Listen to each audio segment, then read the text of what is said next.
மயிலாப்பூர் நிதி நிறுவன இயக்குநர் தேவநாதனின் 5 வங்கிக் கணக்குகளை பொருளாதார குற்றப்பிரிவு போலீசார் முடக்கியுள்ளனர்.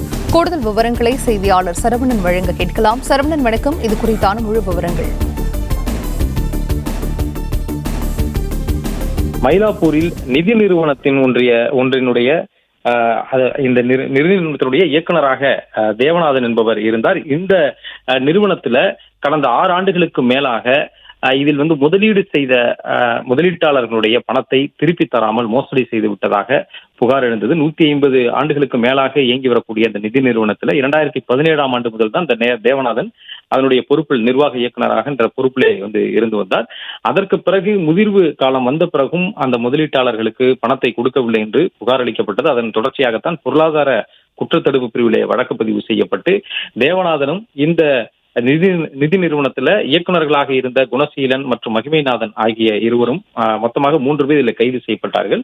இந்த நிலையில இவர்கள் பெயரில் இருக்கக்கூடிய வங்கி கணக்குகளை தற்போது பொருளாதார குற்றப்பிரிவு போலீசார் கண்டறிந்து முடக்கக்கூடிய நடவடிக்கையில் ஈடுபட்டிருக்கிறார்கள். அதன்படி இந்த மயிலாப்பூர் நிதி நிறுவனத்தினுடைய இயக்குநராக இருந்த தேவநாதனுடைய 5 வங்கி கணக்கும், அதே போல அந்த நிதி நிறுவனத்தினுடைய பெயரில் இருந்த 18 வங்கி கணக்குகளும் முடக்கப்பட்டிருக்கிறது. இவை தவிர்த்து இந்த வழக்கில் கைது செய்யப்பட்ட குணசீலன் மற்றும் மகிமைநாதன் ஆகியோருடைய பெயர்களில் இருந்த வங்கி கணக்குகள் மொத்தமாக 4 வங்கி கணக்குகள் என மொத்தம் 27 வங்கி கணக்குகள் இந்த வழக்கில் முடக்கப்பட்டிருப்பதாகவும் இந்த பொருளாதார குற்றத்தடுப்பு பிரிவினுடைய அதிகாரிகள் தெரிவித்திருக்கிறார்கள்.